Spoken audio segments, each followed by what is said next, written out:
आपको पीएचडी करते टाइम किन किन चीजों से गुजरना पड़ता है, mentally, physically, financially, emotionally. PhD days की जो लाइफ है वो मास्टर्स की लाइफ से कितना डिफरेंट है। जब पीएचडी करने के लिए आ रहे थे, आईआईटी कानपुर ज्वाइन किया था, कुछ सपने होंगे, कुछ सोचा होगा कि यार अब तो मैं रिसर्च करूंगा, क्योंकि ड्यूरेशन में ऐसा एक बिल्कुल। पीरियड आया होगा जब आपको बहुत लोनली लोनली लगा होगा रिसर्च के बारे में, क्या करें क्या ना करें। उस टाइम पर आपने उन सारी चीजों को कैसे हैंडल किया? मन बट ट्रॉमा रहे, बट ट्रॉमा ट्रॉमा रहे। रहे, द पॉइंट इज बिल्कुल, ट्रॉमा बिल्कुल। रहे। यहाँ अगर ये लोनलीनेस वाली चीज 2 साल बाद आ रही है, then I guess the better things would be to ventilate that stress. Always better to be consistently average rather than inconsistently perfect.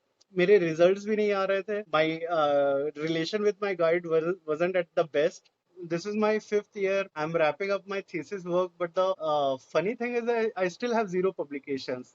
आपको वो बहुत पर्सनली अटैच नहीं करना है कि क्या मेरा काम खराब है, नहीं, क्योंकि खराब काम भी पब्लिश हो रहे हैं और अच्छे काम भी रुक रहे हैं। This might be very controversial what I am going to say. Average considered good time होता है आईआईटी जैसे इंस्टीट्यूट से पीएचडी का, जो कि 5 साल माना जाता है, is considered good. Boil down to 4 years और even 3.5 years। It's just that IIT अब तक थोड़ा ईगो अटैच करता है।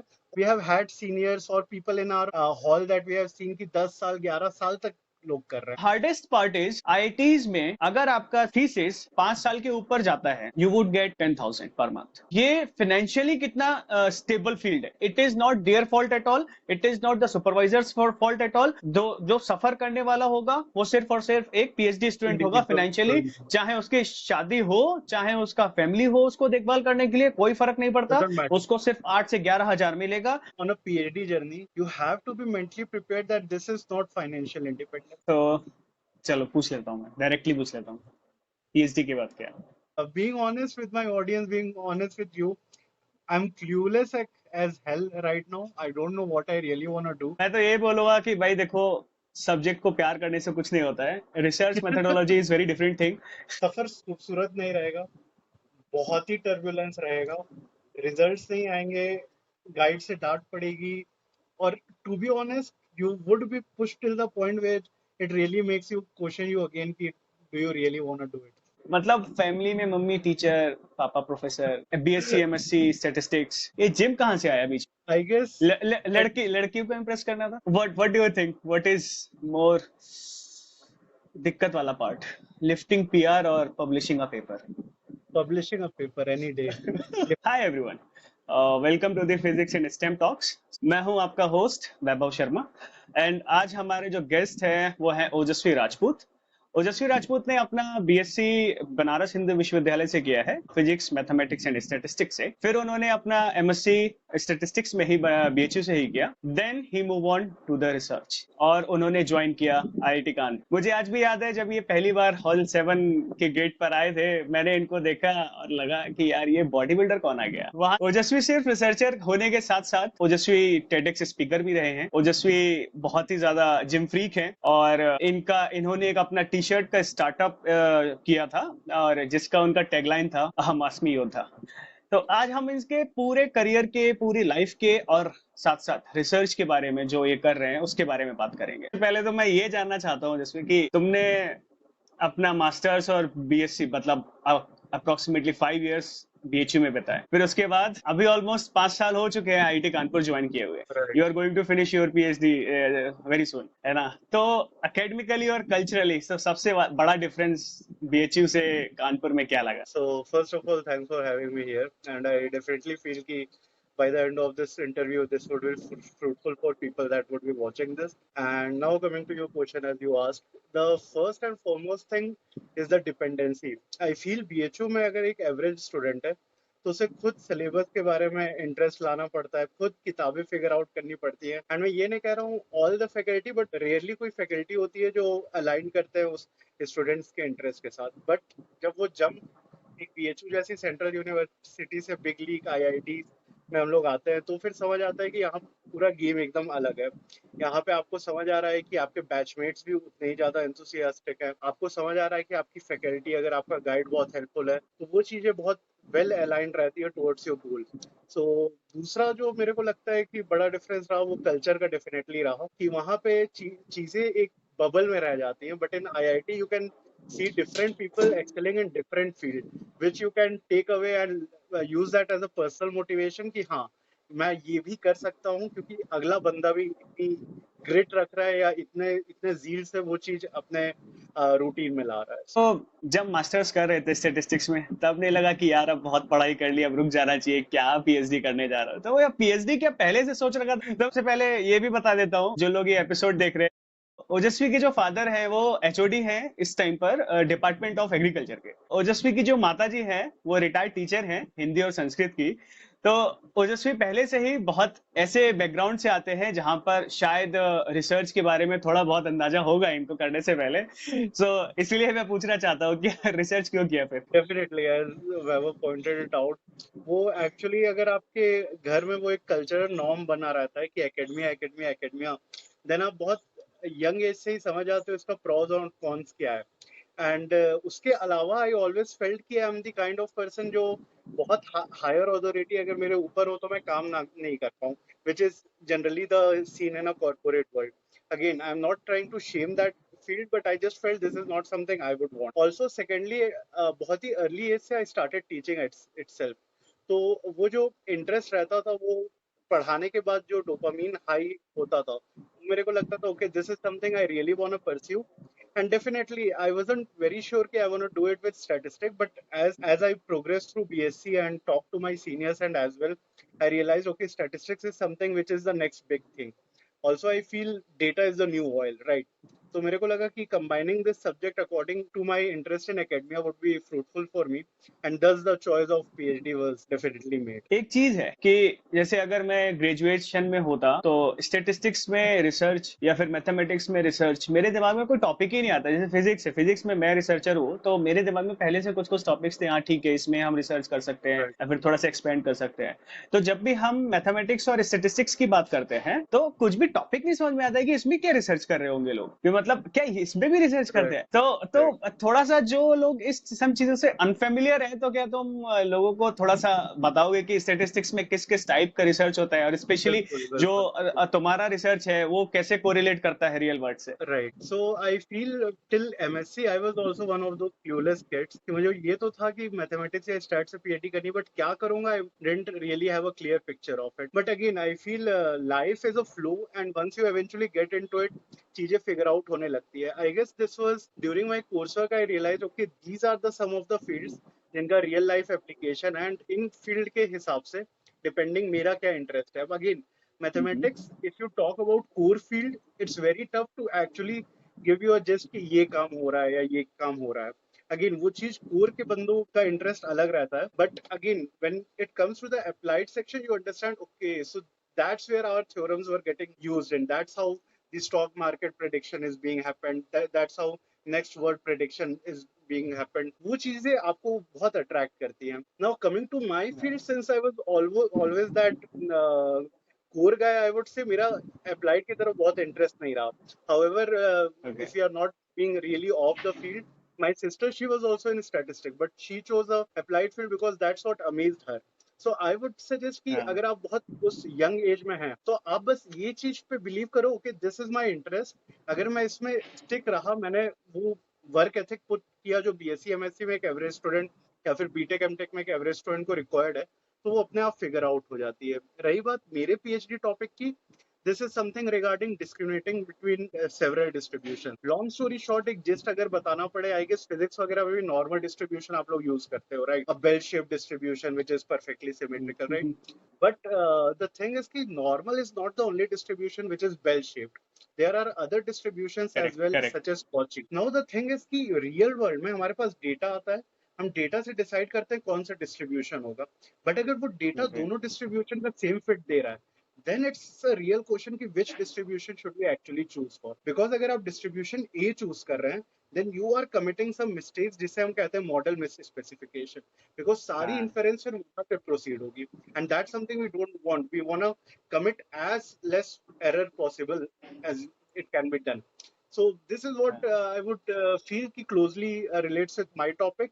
Again, iska mota moti direct implication I won't be able to tell in real world, because as I said, this is a core world. But again, model हाँ selection is a very important topic जो real world में चल रही है. Exactly So my exactly topic loosely follows around this field. तो ultimately you want to से कि जो इन जनरल हम लोग ग्रेजुएशन तक पढ़ते हुए आते हैं नॉर्मल डिस्ट्रीब्यूशन गॉसियन डिस्ट्रीब्यूशन, तो उसमें कुछ कुछ हमको पहले से पता होता है कि अगर इस टाइप का डेटा है तो इसमें इस तरीके का डिस्ट्रीब्यूशन लगेगा, अगर इस टाइप का डेटा है Exactly. तो इसमें गॉसियन डिस्ट्रीब्यूशन लगेगा।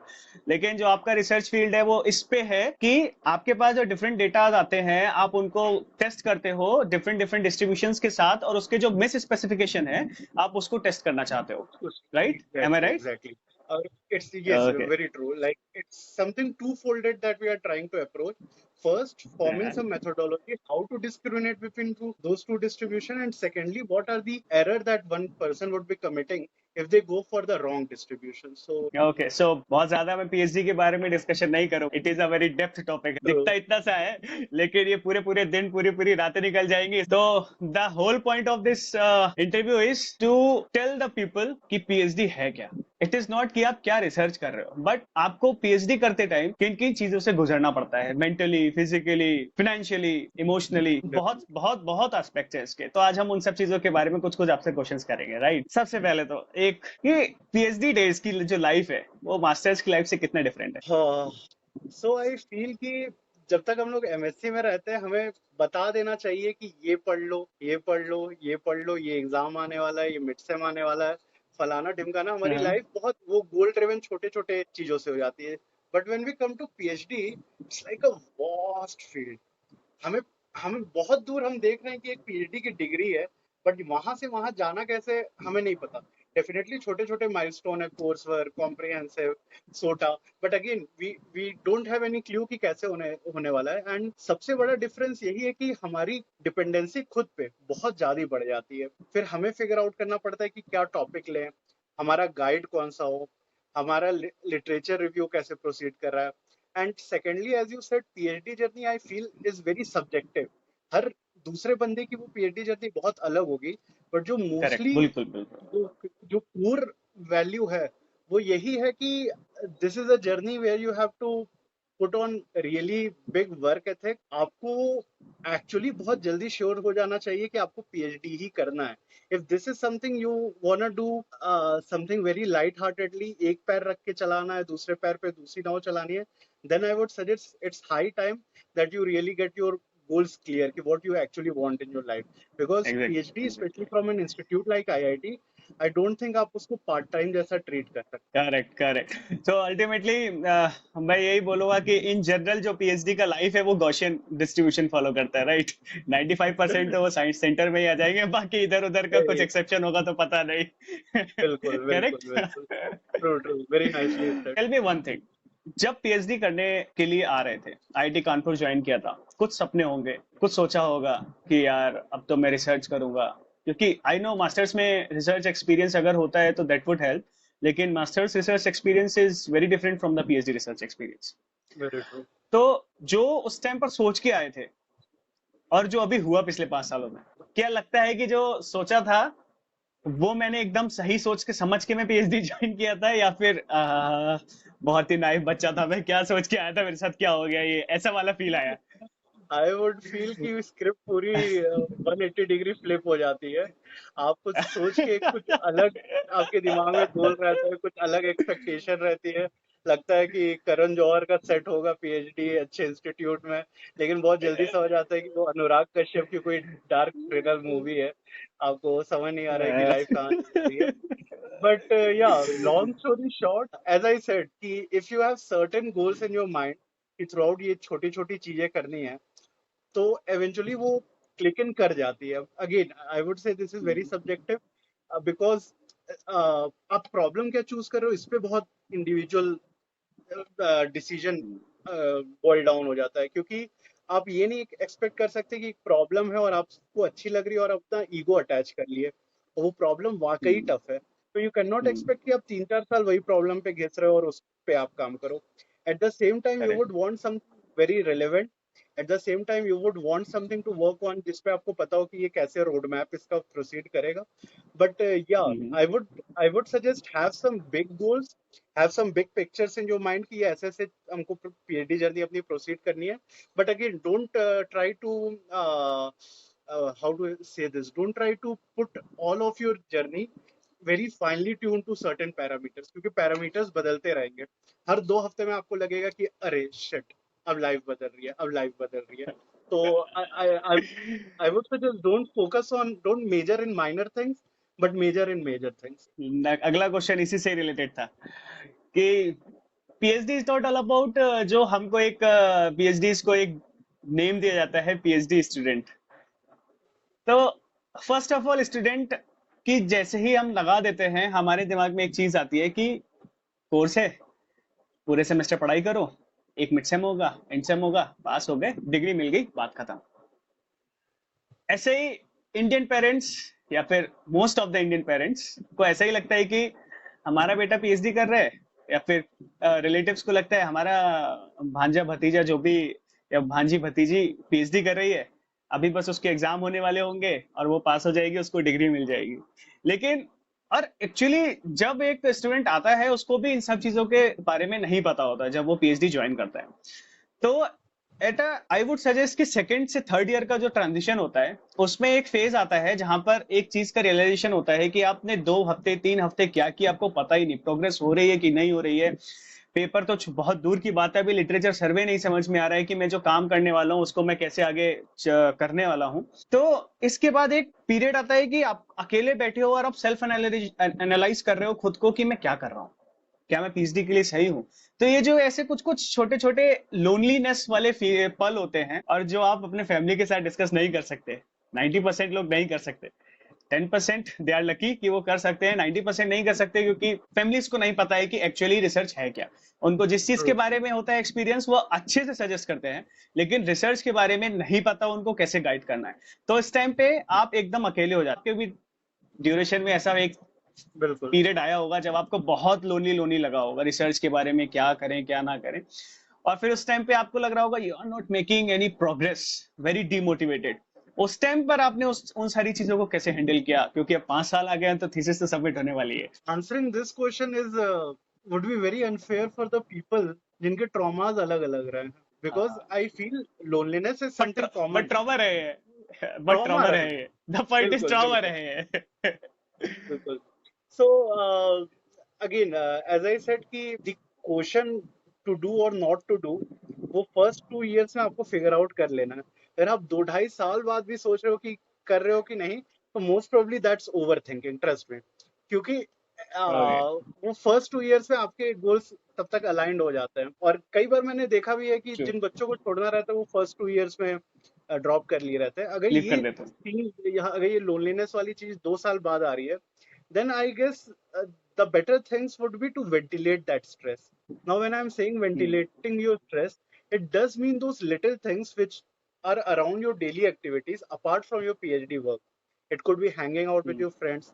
It could be sipping tea with your friends. It could be playing badminton. For you, it's playing badminton. For me, it's working out. So, अगर वो छोटी छोटी चीजें aligned हैं, तो अगर एक दो दिन या एक फेज खराब भी चल रहा है, so all you got to do is like stick through it. Because what I have believed is it's always better to be consistently average rather than inconsistently perfect. आप हमेशा ये नहीं सोचते हो कि आज तो आपके correct. Simulation run very well said. करेंगे ही करेंगे, आज आपको सारे रिजल्ट्स आएंगे ही आएंगे. नहीं होता और रियलिस्टिक भी नहीं है.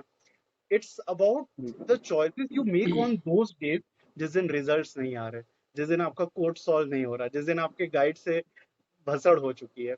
तो उस दिन आप क्या चीजें कर रहे हो वो बहुत मैटर करता है. Exactly exactly. Very well said, very well said. तो इस टाइम पर आपका पर्सनल जो लोएस्ट फील आया है वो कब आया है, एकदम मतलब lowest feel, apart from something your emotional thing, it is related to just research. I would suggest it was like a bimodal graph. एक बार ऐसे आया एक बार ऐसे Uh-huh. आया, तो मैं दोनों डिस्कस करता हूँ.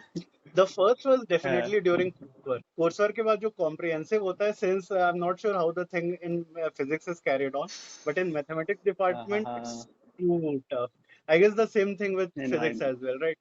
तो उस समय जो Right. Course Yeah. वर्क के बाद कॉम्प्रिहेंसिव देना था, and since I was in a covid batch and I was at home, so उस समय चूंकि आपका कोई सर्कल नहीं है, आपको नहीं पता बाकी लोग कैसे कर रहे हैं, आपको नहीं पता सीनियर्स वगैरह के साथ डिस्कस कैसे करना है, ये सब नहीं पता, तो उस समय काफी लोएस्ट आया था। बट अगेन, एक बार वो मोमेंट चला जाता है तो when you look back you feel a little proud on yourself, dam I made it through. The first one Yeah. was that. Second one was very weird because it was the first time I stepped out of BHU as well as my hometown. And the kind of Mhm. person I am who prioritize my comfort space, it was really tough to come to have actual hostel life, to step out of my hometown and have a life here. तो उस समय चूंकि मेरे results भी नहीं आ रहे थे, my relation with my guide wasn't at the best. That was the one of the lowest that I had.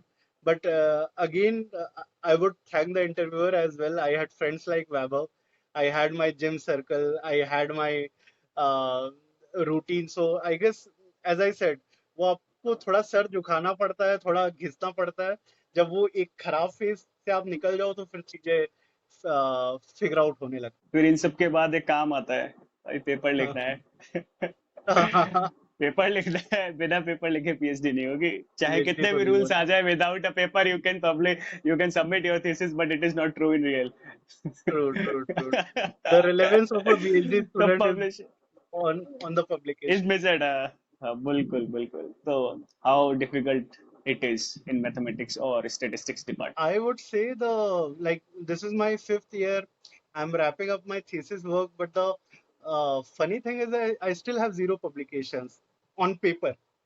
I know some papers oh. are under review, major revisions are रहे हैं, कुछ second revision में, हम्म। but on paper I still have हाँ। zero publication. And when I look back and I feel कि अरे यार, तब तो real progress हुआ ही नहीं क्योंकि अभी तक एक पेपर नहीं आया। But again, that's the thing with PhD is that कुछ चीजें आपके प्लान के अकॉर्डिंग चलती हैं और कुछ चीजें आपको एकदम स्टोकेस्टिक मॉडलिंग ऐसी रहती है कि आपको समझ नहीं आ रहा होता है कि हो क्या रहा है। I submitted my first paper in the first journal that I tried back in this is 25, right? 23 November. Imagine that. And it's still going review process. So, but at the same time, I have had seniors or batchmates जिनके 3 महीने में कुछ publications हो गए।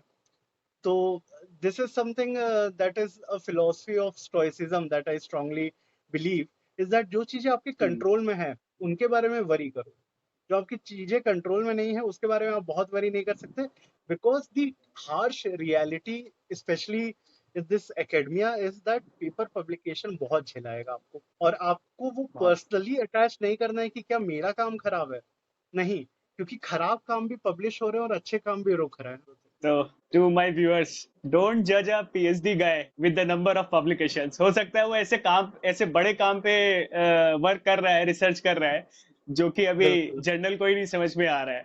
हो सकता है वो लेटली बिल्कुल, बहुत अच्छे जर्नल में पब्लिश हो और उसको मिलेगा, है ना?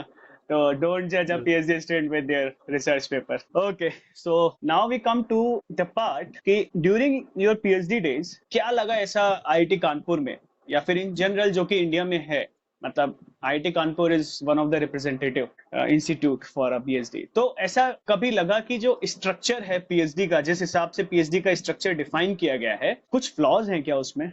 अगर हैं तो वो क्या हैं और उनको क्या कैसे सही किया जा सकता This might be very controversial what I'm going to say, but I feel कि जो एवरेज कंसिडर्ड गुड टाइम होता है आईआईटी जैसे इंस्टीट्यूट से पीएचडी का, जो कि 5 साल माना जाता है, is considered good. I feel है? That good. Could be correct. Boiled down very good, to actually very 4, good. Yeah could be boiled down to 4 years or even 3.5 years. It's just that IIT अब तो थोड़ा ego attach करता है, और not just IIT, I would say the educational institutes in India, that they are too busy copying the concept of how things are done in West. I would say yes अगर वो exactly. individual journey हो तो बहुत time save किया जा सकता है and actual time process किया जा सकता है in actual work. But again इसका pros और cons दोनों है. The reason comprehensive and coursework is important is to filter out those students or make them polished that okay, this is what the basic concept is, this is what you need in your in your pockets to really do your PhD work. So long story short, I feel pros and cons दोनों है. But as I said, ki the benchmark that has been set 5 years, 6 years, 7, 8, this is someone's life we are talking about, and in the end अगर वो A 5 साल decade. मतलब exactly वो कहाँ चला जाता नहीं पता चल जाता. इन द सेम वे पता नहीं चलता. वी हैव हैड सीनियर्स और people in our hall that we have seen कि 10 साल 11 साल तक लोग कर रहे हैं. तो मुझे अगेन Exactly. या तो वो अपना बहुत ईगो अटैच किए हुए उस प्रॉब्लम से, या फिर गाइड के साथ रिलेशन अच्छा नहीं है, या फिर कहीं तो कुछ है जिसपे हम लोग एक क्वेश्चन मार्क पुट करना चाह रहे बहुत ही सही बात बोली. पर अभी तो आई डोंट नो कि हैं. I don't कैसे think this इसका is मतलब. I don't think this is gonna change in very distant future. That I'm pretty sure. But again, I would feel that they do make some changes which could like align in a better way of a PhD student's need. Because at the same time, but IIM the वगैरह point भी is. PhD करा रहे हैं. And for them, it's like एक problem पे तुम अच्छे से काम करो and that's your thesis. But we go by the quantity. हमें चाहिए 3 काम, 4 काम, 5 काम. दो पेपर, तीन तो पेपर, करेक्ट है. तो ये जो बेंचमार्क है मोस्टली रिसर्च इंस्टीट्यूट या प्राइम इंस्टीट्यूशंस में ही है. बाकी तो इंडिया में 5 साल मतलब कर दिया आपने तो इतना लेट हो गया. आईआईटीज हाँ और हाँ हाँ प्राइम हाँ. इंस्टीट्यूशंस या रिसर्च में आयु का आरआरआई टीएफआर में अगर 5 साल में थीसिस सबमिट कर दी, you are doing very good, मतलब literally very good. True, true, true. So things are different from institute to institute, right? बिल्कुल बिल्कुल. Okay, so now we come to the financial part. Okay, so I am just coming straight कि जब आप एक MSc pass out होते हो, आपकी जो एज होती है वो 22, 23, 24 के अप्रोक्स होती है, और जब आप पीएचडी पास करने जा रहे होते हो तब आप 28, 29, 30 में एंटर कर चुके होते हो, राइट? तो जब Right. आपने पीएचडी ज्वाइन किया तब आपको 37,000 मिलता है suddenly. That is a very good amount for me, I feel. I don't know, it is again subjective very, but 6 साल के बाद भी आपको उतना ही अमाउंट मिलता है. In fact the hardest part is IITs में अगर आपका थीसिस 5 साल के ऊपर जाता है, you would get 10,000 per month or 11,000 per month. It may be different for other institutes as well, but it is the general norm. 8 to True. 11,000 in between. तो ये financially कितना स्टेबल फील्ड है, और इसको कैसे जोड़ा जा सकता है कि अगर आपको रिसर्च में थोड़ा बहुत भी डाउट है तो आपको करना चाहिए कि नहीं करना चाहिए, क्योंकि ये सारी चीजें शायद लोगों को नहीं पता है. स्टूडेंट्स को जो बाहर बैचलर्स है उनको लगता है कि जेआरएफ हो गया है, 37,000 मिलेगा, एसआरएफ होके 42,000 मिलेगा और फिर तो हम पीएचडी सबमिट कर देंगे. जस्ट थिंक अबाउट कि अगर आप आईआईटी में आए हो, आरआरआई में आए हो, आयुका में आए हो और आपका एक्सटेंड हो रही है थीसिस, उस टाइम पे आपको 10-11 हजार मिल रहा है. शायद आयुका में 6 साल तक देते हैं, लेकिन हाँ. आईआईटीज में सब में नहीं देते हैं. आईआईटीज में 5 साल के बाद फंडिंग रोक दी जाती है और आपको सिर्फ और सिर्फ 10,000 मिलता है. It is not their fault at all, it is not the supervisors for fault at all. जो सफर करने वाला होगा वो सिर्फ और सिर्फ एक पीएचडी स्टूडेंट होगा Individual फाइनेंशियली. student. चाहे उसकी शादी हो, चाहे उसका फैमिली हो, उसको देखभाल करने के लिए कोई फर्क नहीं पड़ता. Doesn't matter. उसको सिर्फ 8 से 11 हजार मिलेगा. उसको पीएचडी में एक रजिस्ट्रेशन फीस भी देनी है, उसको मेस का बिल भी देना है, साथ में अपनी फैमिली भी पाल ली. तो how stable is this? What do you think? What is your statements? See, कहीं ना कहीं if you are going on a PhD journey, you have to be mentally prepared that this is not financial independence, and not even an amount of 42K can make you label yourself as financially independent.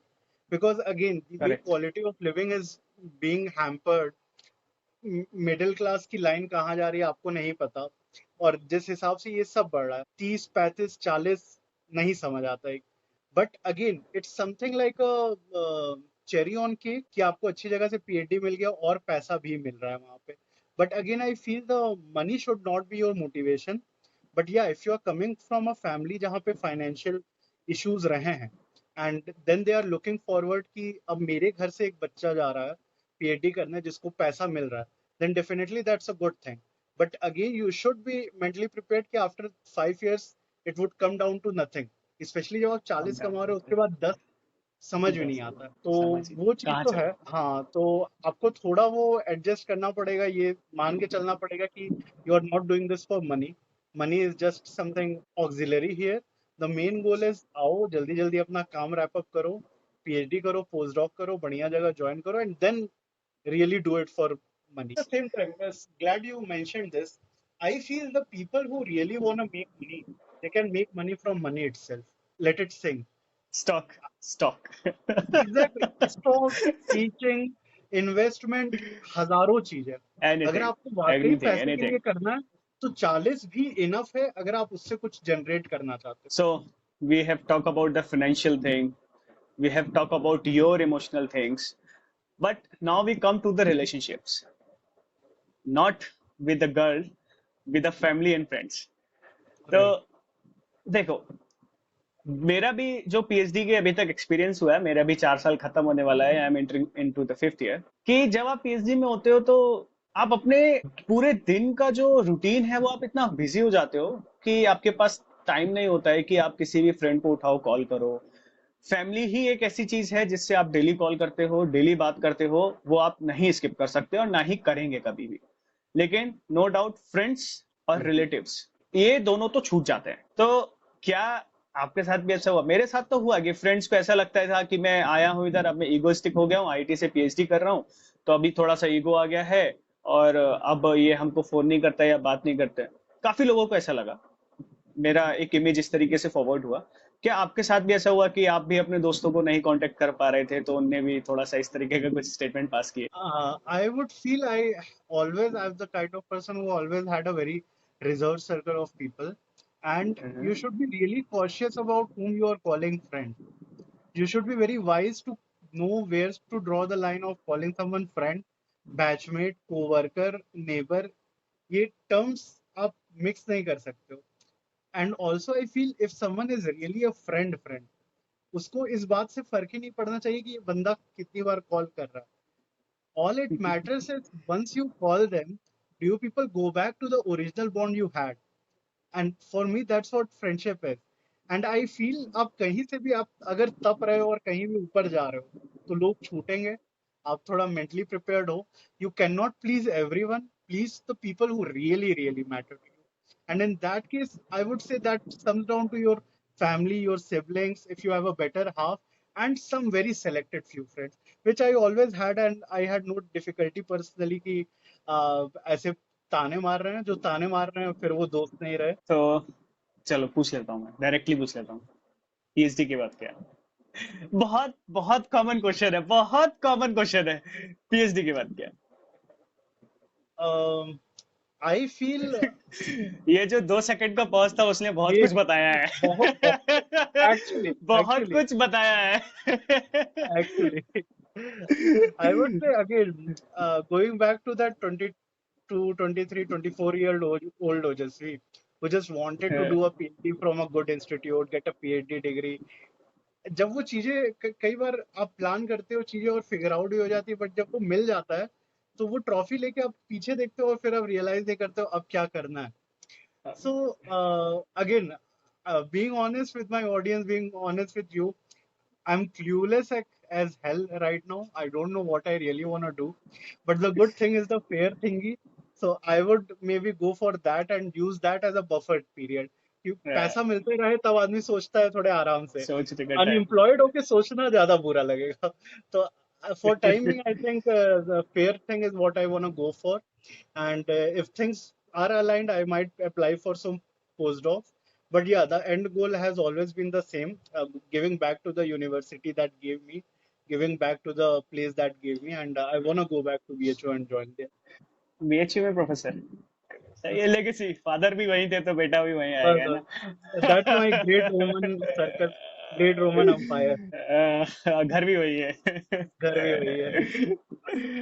Okay चलो, ये तो हो गया PhD के बारे में, हमारा life PhD एक क्या झेलता है। अब आते हैं, एक बहुत ही कॉमन क्वेश्चन है जो ज्यादातर ग्रेजुएट्स जो हैं या फिर जो मास्टर्स स्टूडेंट हैं जो ये सोचते हैं कि मुझे एक्स वाई जेड सब्जेक्ट बहुत अच्छा लगता है पढ़ने में, बहुत अच्छा लगता है सब पढ़ने में, इसीलिए मैं इसमें पीएचडी करना चाहता हूँ। और there is a different kind of student जिसको ऐसा लगता है कि यार मुझे अभी जॉब नहीं करनी है, मुझे थोड़ा एक्सपोजर लेना है, इसीलिए मैं पीएचडी कर लेता हूँ। थोड़ा मेरे को 5 साल का बफर टाइम मिल जाएगा, 3 साढ़े 3, जो भी उसके दिमाग में होता है, कुछ तो अपनी अपनी एक स्टोरीज लेके आते हैं। तो फर्स्ट ऑफ ऑल उन स्टूडेंट्स के को क्या बोलना चाहोगे कि जिनको ऐसा लगता है कि मुझे फिजिक्स बहुत अच्छी लगती है, मुझे स्टेटिस्टिक्स बहुत अच्छी लगती है, मैं इसमें रिसर्च करना चाहता हूँ। तो क्या ये ऐसा होता है कि जो तुमको सब्जेक्ट अच्छा लगता है उसका रिसर्च करना भी अच्छा लगता है?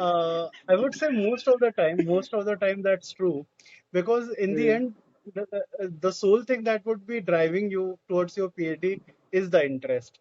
अगर आपका इंटरेस्ट नहीं है तो फिर मोस्ट प्रोबेबली पुश नहीं करेगा. बट अगेन वो इंटरेस्ट महज इस चीज से नहीं आना चाहिए back in your graduation days की मार्क्स अच्छे आ रहे थे. Exactly, this is the point. अगर आपने फिजिक्स में 98 और केमिस्ट्री में बिल्कुल 93 लाए हो तो इट डजंट मीन कि फिजिक्स में रिसर्च करने वाले हो. बिल्कुल तुम्हारा बिल्कुल. इंटरेस्ट और जो रिसर्च मेथोडोलॉजी है वो बहुत अलग होती है. I have seen people topping in mathematics exam back in school life and then flunking in college levels basic course. तो वो चीज होनी चाहिए आपको उस लेवल पे. मतलब ये मेन ऑडियंस क्या है आपकी 20 22 23 24 25 साल. अगर हाँ. आपको तब तक क्लैरिटी नहीं आ रही है तो आप कुछ खराब कर रहे हो अपने लाइफ के साथ. आपको तब तक क्लैरिटी आ जानी चाहिए कि आप दूसरों से नहीं एटलीस्ट मतलब अपने आप से फिर झूठ ना बोलो.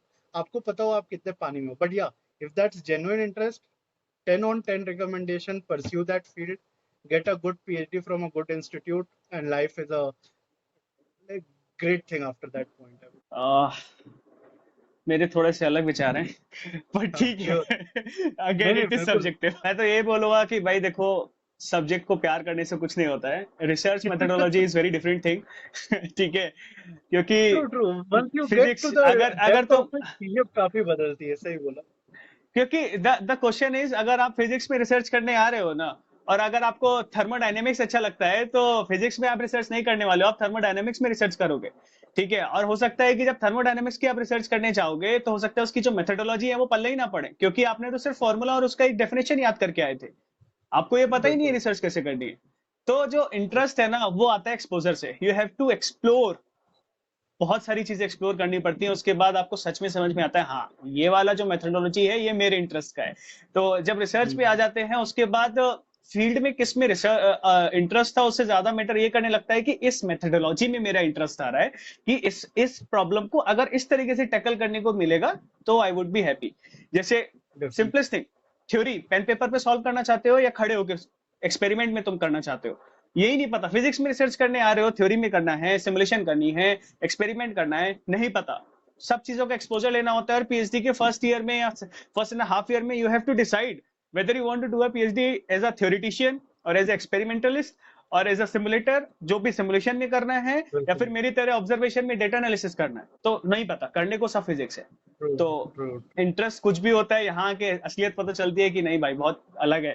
ओके, सो एक last question regarding the PhD student, कि अगर कोई एक स्टूडेंट पीएचडी ज्वाइन करना चाहता है तो उसको किस टाइप का पर्सन, जो वेल सूटेड पीएचडी स्टूडेंट हो सकता है, वो what kind of personality should that be, वो उसको क्या पर्सनालिटी का होना चाहिए, क्या माइंडसेट होना चाहिए उसका.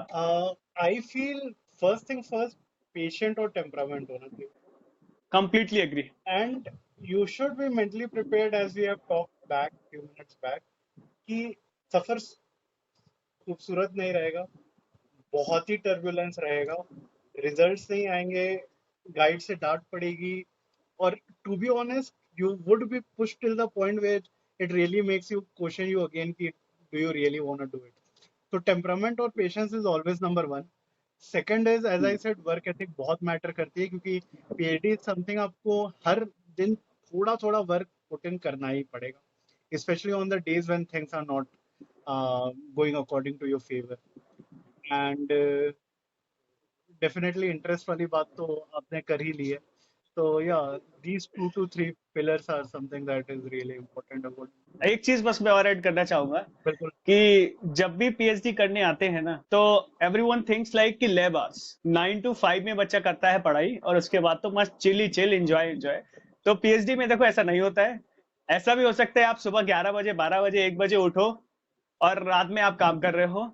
तो इसका कोई भी वर्किंग आवर्स नहीं बिल्कुल होता है. नहीं. पीएचडी आपका संडे मतलब आपका पीएचडी मंडे वर्किंग हो आवर्स नहीं सकता है. है. आपका मंडे आपका और संडे हो मंडे सकता संडे हो सकता है, कि आपका मूड पे भी डिपेंड करता है कभी है. कभी, कि बिल्कुल नहीं आज मैं बैठे हो, नहीं दिमाग काम कर रहा है तो आप रिसर्च नहीं कर सकते. ये नहीं कर सकते. न्यूमेरिकल अप्रोच नहीं है ना कि आपको अप्रोच पता है आपने सॉल्व कर दिया. आपका एकदम जब बिल्कुल. तक माइंड एकदम क्लियर नहीं होगा कि हाँ आज ये वाला काम करना है, तो ये सब भी सोच के रखना. चलो अभी मैं आता हूँ एकदम पर्सनल आपके ऊपर.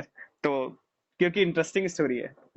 ये टेडेक्स का कहाँ से आया था? So the thing is that during COVID is the time when I really put time in content making on Instagram. Okay. Even though I am not that active anymore because definitely My goals changed, my interest changed. But again, during COVID is where I put the most time on my social media, and Hmm. I guess some there was this TEDx youth thing going on in Varanasi in different school chains, the TPS or Sunbeam, some big chains back in I would say North India itself, and that is Hmm. labeled as TEDx Youth.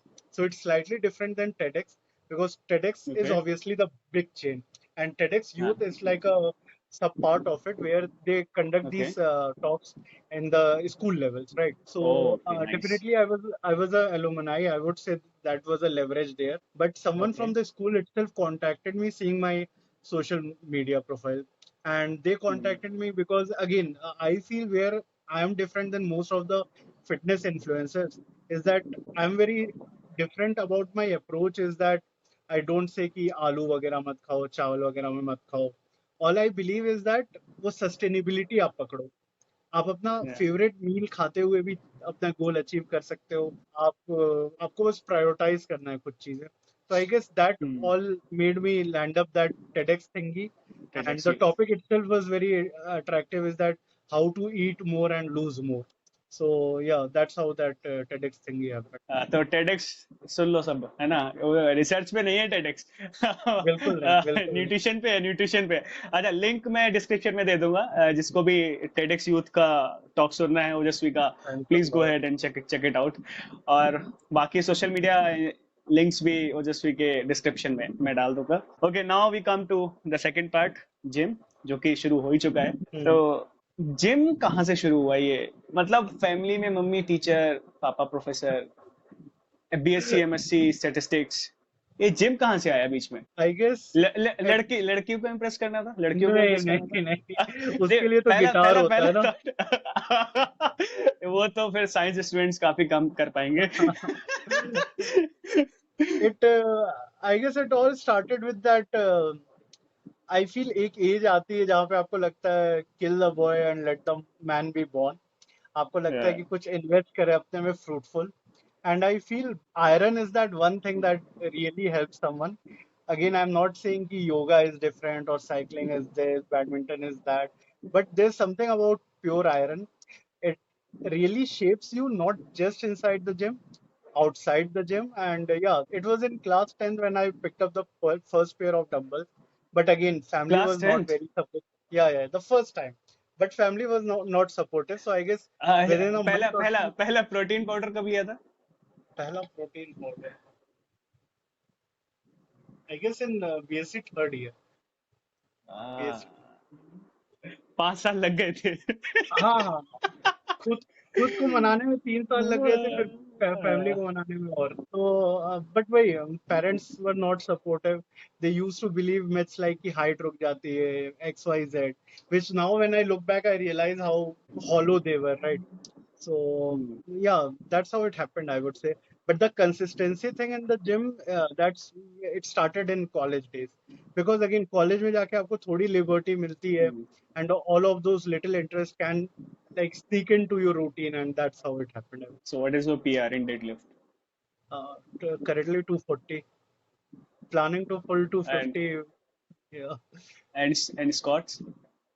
squat with knee wraps it's 220 yeah and we are So what do talking you think? kg so ये कोई ना So सोचे कि pounds में so बात कर रहे एक एक एक एक हाँ वेट वेट बता दो भाई वेट बता दो वेट कितना है मुझे नहीं पूछना हैं चाहिए लेकिन बताना पड़ेगा वो कहेंगे कि उसका बहुत वेट था नहीं body shaming at its peak but What yeah I have always been the guy who likes to be really really big the heaviest I big? have been is 112 kgs right now I'm Yeah. 107 kgs I don't have any plan of cutting weight until I pull 250 kg deadlift So but yeah after deadlift 250 कितना kg कितना target है कितना target है deadlift I guess by August I would be pulling 250 kg after that I would go for a cut so yeah पक्का पक्का मैं एक वो डालूंगा एक वीडियो डालूंगा 250 उठाते बिल्कुल हुए done done done ओके तो what do you think what is more दिक्कत वाला पार्ट लिफ्टिंग पीआर और पब्लिशिंग अ पेपर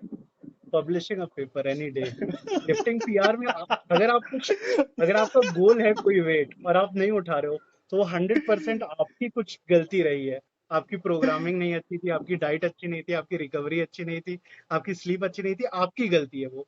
और जब हाँ, आप अपनी गलती एडमिट कर सकते हो ना, तो आपको पता है क्या काम करना है। But paper publication, as you said, आपका काम है, आप लिखो, गाइड से पढ़वाओ, एडिट करो, सबमिट करो, उसके बाद आपका कोई कंट्रोल नहीं ओके, चलो the last point, your T shirt startup. वो है। सो वो क्या बोलते हैं, उसका टैगलाइन बहुत प्यारा था। मैं I was really impressed by that tagline कि हमाशमी योद्धा। I guess तो you were one idea of कहाँ से आया those वो? people who really pushed it. So, a, Amasmi Yoddha is the one ideology that I believe in, and it translates to I'm a warrior. So, the complete shlok is Amasmi Yoddha na kadapi khandit, which means okay, I'm a warrior, I will never fall. And that's something that correct, has been stick to my mind since a long period of time, and that's how Amasya Yoddha happened. Yeah, I would say I didn't put much effort and time that a usual business would take place. But as you would notice, now we can see there are multiple t-shirt companies which are doing the same thing. Like the basic idea was to celebrate our roots, celebrate our roots, cultural warriors and yes, everything, and that has yes, been yes, really, yes, I guess, prominent right now in market. But yeah, never too late for anything. So some new ventures whenever, on the way. बिल्कुल, sure. Looking forward it. Okay, so let's wrap up क्योंकि already Yeah, बहुत हो गया है, बहुत ज्यादा बताया। yeah. Thank you so much for joining this podcast. I hope कि The ये pleasure जितने has been all mine. जितने भी स्टूडेंट्स देखेंगे, वेदर इट इज ग्रेजुएशन और मास्टर्स, और in fact it is useful for PhDs as well, तो Bilkul. And please thanks a lot to उनसे, you for doing this. It's very rare to people I hope, really doing something for selfishly for people. So yeah, I really hope it reaches to the I hope. right crowd and it helps at least one person. Okay, so बाकी जिन लोगों ने भी ये पूरा episode देखा है, जो भी डाउट्स, कमेंट्स और जिस भी टॉपिक से रिलेटेड तुम लोगों को वीडियो चाहिए, just comment it out. I will try to invite such a kind of people so that मैं और वीडियोस उनको उन पर बना सकूं, उन टॉपिक्स पर। और thank you so much for watching this. इसको सब्सक्राइब करो, शेयर करो, और ज्यादा से ज्यादा, मैंने गलत बोल दिया यार, ये क्या था ये यार, ये दोबारा मैं सीक्वल भूल जाता हूँ, मैं सीक्वल दोबारा बोलता हूँ, दोबारा। लाइक करो, बताओ। सब्सक्राइब करो, और ज्यादा से ज्यादा शेयर करो, जिससे कि जितने भी लोगों को डाउट है और जितने भी लोगों के मैथ्स है ना पीएचडी में, कि पीएचडी में ये होता है वो होता है, भाई देखो No, देखो but इस we वीडियो are को देखो। clear. और आने वाले जो वीडियोस है ना, अभी अभी और आने वाले वीडियोस, ऐसा नहीं है एक पे नहीं खत्म करने वाला हूं मैं कि कहीं लगेगा ये तो सब्जेक्टिव है, सब्जेक्टिव है। पूरा गॉशियन बना के रहूंगा मैं। पूरा Bell गॉशियन icon बना के दबा रहूंगा दबा के मैं। धुआं कर मैं दो. लाइक दबा दबा के। Okay, so thank you so much for watching this Thanks video, a lot. Thank you.